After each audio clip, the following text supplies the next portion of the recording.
estão nos assistindo, dizer para vocês que a gente está aí nesse enfrentamento pelo auxílio emergencial em R$600, trabalhando diuturnamente, e a gente está em Brasília, em São Paulo, justamente para tratar sobre esse assunto. A gente está desenvolvendo aí um projeto, que a gente vai dar mais detalhes daqui a pouco, mas a gente está desenvolvendo aí um projeto bem bacana que tem tudo a ver com o auxílio emergencial, e ao longo dos próximos meses vocês vão conhecer mais de perto esse projeto e buscando mais apoio também para manter o auxílio em R$600.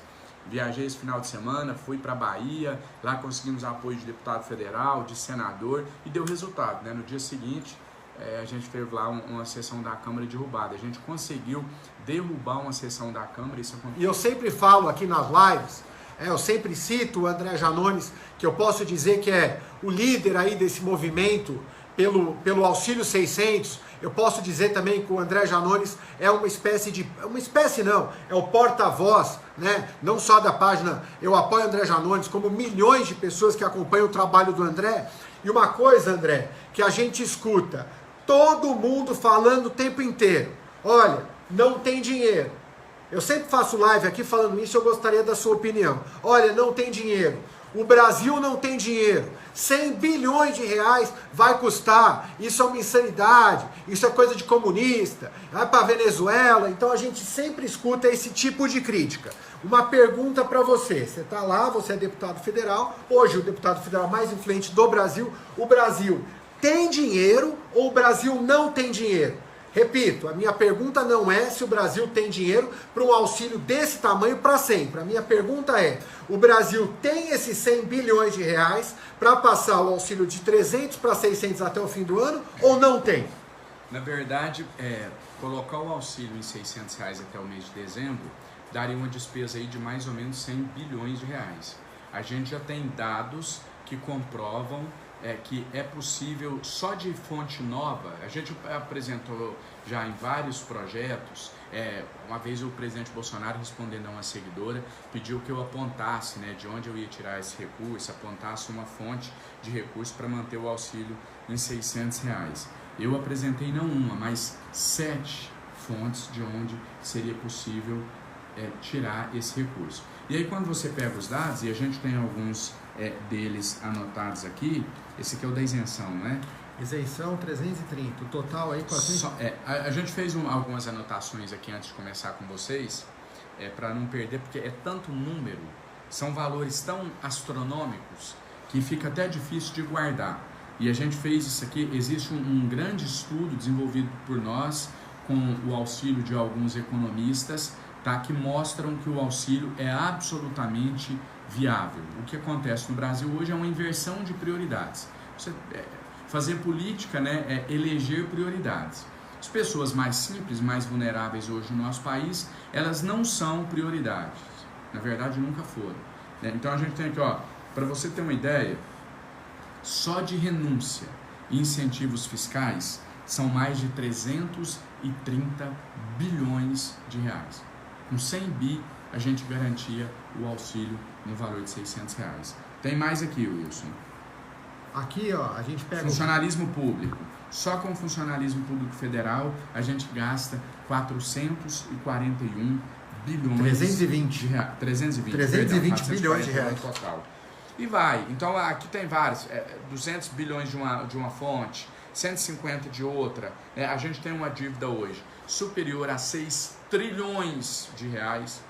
Né? E aí você pega o gasto com o Bolsa Família, não dá 5% disso? Não, 30 bilhões. 30 bilhões. 30 bilhões de reais. Dá menos de 1% disso. Meio por cento do valor da dívida. Então, não foram os gastos com o Bolsa Família que quebraram o país. Não foram os gastos com o auxílio emergencial que quebrou o país. É tudo uma questão de prioridade. A gente já tem discutido isso já há algum tempo. E aí, aquele exemplo que a gente sempre dá, né, Wilson, da questão da cesta básica. Você coloca lá uma isenção de produtos da cesta básica geral, para todo mundo. Isso não é diminuir a desigualdade. Ah, mas aí, André, está tirando o imposto do arroz e do feijão, isso vai auxiliar os mais vulneráveis. Sim, vai auxiliar o bilionário também, que também compra arroz e feijão. Então a gente precisa de adotar no nosso país políticas que de fato enfrentem e combatam o problema da desigualdade. Só para vocês terem uma ideia, tá? E eu vou pedir para vocês, por gentileza, compartilhar. Compartilha que vocês ajudam a mais pessoas saírem dessa cegueira que o governo colocou a gente de sempre o pobre, eu não aguento mais, o André não aguenta mais. Todo post que eu faço fala que pobre é vagabundo, que o país quebrou por causa de pobre. Eu vou mostrar aqui apenas um número para vocês. Ó, o Bolsa Família custa 30 bilhões de reais. Isso é pouco para o Brasil, é 5% do orçamento, 30 bilhões de reais. Como o André falou aqui, ó, isenções 330, só de isenções fiscais e renúncias o Brasil dá para empresários 330 bilhões de reais. 11 vezes mais do que o que custa o Bolsa Família. E aí eles falam que o Brasil está quebrado por causa do Bolsa Família. E aí quando você defende o Bolsa Família, você é socialista, você é comunista, você é esquerdista. Aqui não tem esquerda, aqui não tem direita. Aqui nós somos a favor do povo. O único programa sério que erradicou a pobreza, a miséria no Brasil, chama-se, ele tem nome e sobrenome, chama-se Auxílio Emergencial. E, para mim, o líder do Auxílio Emergencial 600, o porta-voz do Auxílio Emergencial 600, está aqui do nosso lado e se chama André Janones. Como ele disse, para vocês terem uma ideia, sabe como que funciona a política hoje no Brasil? É o seguinte... Eles chegam e falam assim, bom, o pobre precisa comer. Ah, então vamos dar 20 bilhões de reais de isenção para quem faz a cesta básica, né? Para os produtores, para os produtos da cesta básica. Sabem quanto desses 20 bilhões de reais chega no bolso e na geladeira do pobre? 2 bilhões, 10% disso. Então eles vão lá, criam uma política de isenção fiscal e falam assim, tá, 20 bilhões de reais para o produtor da cesta básica. Aí o cara vai lá, o empresário, coloca no bolso, porque você que está me assistindo nunca viu diminuir o preço do arroz e do feijão. Nunca. Aí eles vão lá, através de lobby, sabe o que eles colocam na isenção da cesta básica? Coloca ovo de jacaré. Porque, André, todo mundo come ovo de jacaré. O que pobre mais gosta de comer é ovo de jacaré. Sabe o que eles colocam no produto da cesta básica? Atum, salmão, pato, cream cheese, catupiry. O dinheiro não chega no bolso e na geladeira do pobre. Só tem uma coisa que faz o dinheiro chegar no bolso e na geladeira da população mais pobre, que hoje são 73,5 milhões de pessoas, são 27 milhões de famílias vivendo com menos de 3 salários mínimos. Aí, ó, a gente tinha feito uma conta aqui, só de renúncia e incentivo fiscal, 330 bi. A gente defende e nós vamos sim apresentar um programa liderado pelo deputado federal André Janones, um programa de auxílio permanente. Ah, mas Wilson, André, vocês estão falando que tem que pagar 600 para todo mundo. Ninguém está falando isso. A gente defende um programa sério de auxílio permanente, não nos moldes do auxílio emergencial, mas muito maior e muito mais abrangente do que esse programa que tem, que se chama Bolsa Família, que é bom, mas a gente já provou, o Brasil já sabe,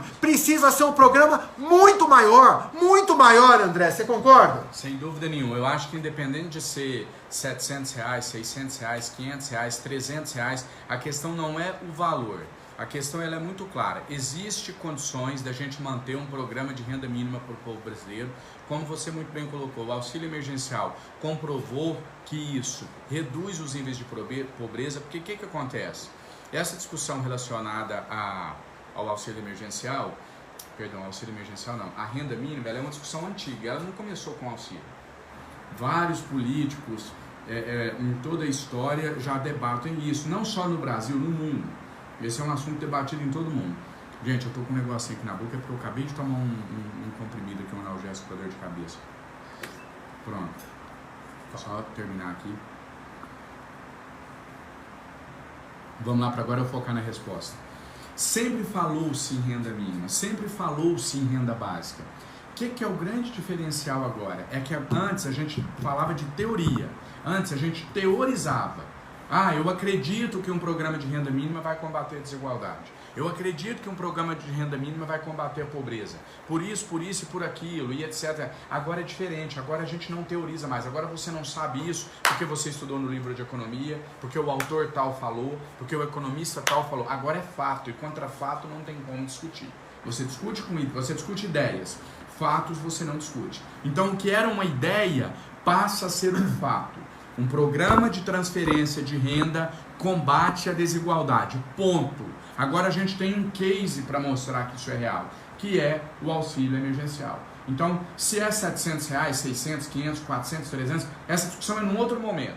Agora o que a gente quer mostrar é o programa de renda mínima diminui a desigualdade, acaba com a desigualdade? Não sei, de repente, conforme ele for sendo implementado e aperfeiçoado, pode até chegar a combater, a acabar com a desigualdade, mas ele no mínimo diminui a desigualdade num primeiro momento. A gente está acostumado, e o que a gente tem lutado, e eu tenho falado sempre nas lives, o André também tem falado muito nas lives, é o seguinte: a gente tem que parar de achar que quem quebrou o Brasil foi o pobre. Então nós estamos aqui, nesse exato momento, no estado de São Paulo. O André veio aqui buscar, porque já tem mais de 100 deputados, na última contagem eram 130 deputados, se eu não me engano, 129. 129, agora já passou de 200. Agora já passaram de 200, o André está mobilizado para conseguir um auxílio em 600. Mas nós vamos além disso, nós defendemos um auxílio permanente para distribuição de renda. Isso não é apenas para o desempregado. Hoje nós temos 73 milhões de pessoas, 73,5 milhões de pessoas inscritas no cadastro único. São pessoas que ganham menos per capita, por pessoa, menos até meio salário mínimo, ou renda familiar de até 3 salários mínimos. Então, vamos lá. A nossa lógica é o seguinte: se existem pessoas na extrema pobreza e na pobreza, existem, isso aí não tem como negar, correto? Existe aqui, cadastro único, 73,5 milhões de pessoas, 27 milhões de famílias. Então, ponto. Existem pessoas vivendo abaixo da linha da pobreza no Brasil e até passando fome, que são 13,5 milhões na extrema pobreza. Quase 40 milhões, né, de pessoas vivendo em extrema pobreza. Tá. A gente sabe que o único programa capaz de praticamente erradicar a pobreza no Brasil chama-se auxílio. Mas chama emergencial, chama não sei o quê. A gente sabe que é pegar e dar um cartão e distribuir o dinheiro para a população. Ponto. Essas duas coisas a gente já tem. E ninguém discute isso. Que existe pessoa pobre, que o Brasil é desigual e que o único programa que erradicou não foi cesta básica de ovo de pato, de jacaré, não foi incentivo e isenção fiscal, não foi nada disso. Foi pegar e dar o dinheiro na mão das pessoas. Ponto. Essas duas coisas a gente tem. André, a gente seria muito irresponsável se a gente não olhasse para a terceira coisa, que é o seguinte: meu professor de direito chamava de bem da vida. A gente fez direito, eu sou advogado, o André é advogado, inclusive o André é pós-graduando, doutorando em Direito Constitucional. Meu professor chamava José Aras, professor de Direito Administrativo. Ele falava: tá bom, a gente tem essas duas coisas. E o bem da vida, que ele chamava? Qual que é o bem da vida? É o dinheiro. Nós não seríamos aqui irresponsáveis de defender algo que não tem dinheiro. Não é, que ninguém é comunista. O André não chegou onde chegou falando coisa ao vento, sendo meramente esse populista que dizem. Nós somos populistas, mas não esse tipo de populismo que as pessoas querem taxar, que é falar as coisas apenas para ter votos, apenas para ter audiência. Então, tá comprovado as duas coisas. A terceira coisa é: tem dinheiro ou não tem dinheiro? Aí é o que o André falou. A gente tem um orçamento de quase 4 trilhões de reais e a gente tem uma dívida de 6 trilhões. Quem quebrou o país, se o país deve dinheiro, não foi o pobre. A gente tem hoje, só de renúncia e isenção fiscal, 330 bilhões. Se a gente taxasse lucro e dividendo, porque hoje quem mais paga imposto no Brasil é pobre, rico paga menos. Só se taxasse lucros e dividendos, teria mais 60 bilhões. Imposto sobre grandes fortunas, mais 36. Ó, saiu agora, André, até na próxima eu quero que você comente. Cortes nos super, hiper salários. Pessoal, hoje se pode ganhar no máximo 39.200 no Brasil, que é o salário dos ministros do STF. Mas os penduricalhos vão até 50, 60. Se voltar para 39.200, mais 15 bilhões. A gente está falando, André, só nisso, 440 bilhões de reais. Se a gente falar num programa social 4 ou 5 vezes maior do que o Bolsa Família, ainda assim é 3 vezes menor do que apenas essas 4 fontes de recurso que nós citamos. Concorda? Plenamente. Com esses números aí você mostra o que a gente disse, né? A inversão de prioridades do nosso país. A prioridade não é combater a desigualdade, pelo contrário, um outro dado interessante que a gente não mencionou e que é importante que todos saibam, 1,2 trilhões de reais foi o dinheiro disponibilizado pelo Banco Central para que os bancos emprestassem, ou seja, lucrassem em cima durante a pandemia. Então 1,2 trilhões para os bancos aguentarem a pandemia, pode, mas 10% disso para os brasileiros terem um auxílio digno até dezembro, não pode. Exemplos, Wilson, de inversão de prioridades aqui, a gente vai ficar até amanhã citando. Tem a questão das isenções, da taxação de lucros e dividendos, que nós somos, ao lado da Estônia, se eu não me engano, os únicos países. Acho que a Estônia e Lituânia, 3 que não taxam lucros e dividendos. Então, exemplos é o que a gente tem de sobra. Realmente, o que a gente precisa é inverter as prioridades. A prioridade tem que ser hoje colocar comida na mesa de quem necessita. Aí vem aquela fala que eu sempre cito e que sempre também me taxam de estar em cima do muro. Quando a gente fala que a nossa luta não é da direita, não é da esquerda, mas é a luta por todo o povo brasileiro. O que significa a luta por todo o povo brasileiro? Significa defender bandeiras que unem o país, porque direita e esquerda é um debate ideológico que tem que existir, que é válido em determinados momentos, em determinados ambientes. Você não começa a debater direita e esquerda quando você está falando de um auxílio para colocar comida na mesa do brasileiro, porque você tem eleitor do Bolsonaro passando fome, você tem eleitor do PT passando fome, eleitor de direita e de esquerda. Então, defender o povo é defender as pautas que unem todos os espectros ideológicos, e é isso que a gente está fazendo com o auxílio. E aí tem duas coisas que a gente escuta muito quando a gente defende um auxílio permanente de renda. Uma das coisas mas você vai criar vagabundo, né? Você deve escutar muito como isso. Se fosse uma fortuna, 600 reais, o cara vai viajar para a Europa, ele vai comprar, ele vai para a festa todo final de semana e etc. Tipo, se você der 600 reais é tanto dinheiro que as pessoas não vão querer trabalhar, é isso que tentam vender. Aí eles falam, aí você pega o seguinte, um juiz quando ganha 100 mil, aí não é vagabundo. Aí não é. Então, presta atenção, tem uma família, certo? Vamos supor, tem eu aqui, vamos supor que eu ganhasse um salário mínimo, R$1.000, vamos arredondar para R$1.000. Aí tem minha esposa, ela ganha mais um salário mínimo, R$2.000. Vamos supor que você conseguisse aprovar um programa de distribuição de renda que desse pra gente mais 500. Vagabundo não vai mais trabalhar. Então, como se R$500 ou R$400 ou R$600 fosse o custo para você ser vagabundo. Agora, quando eles pegam 330 bilhões de reais e dão de incentivo para a maioria desse incentivo e para bolsa de empresário, aí não. Aí você não fala que o empresário é vagabundo. Então, é esse tipo de coisa que a gente tem que combater. Como o André disse, essa não é uma luta de esquerda, essa não é uma luta de direita. As pessoas passam fome, as pessoas vivem abaixo da linha da pobreza.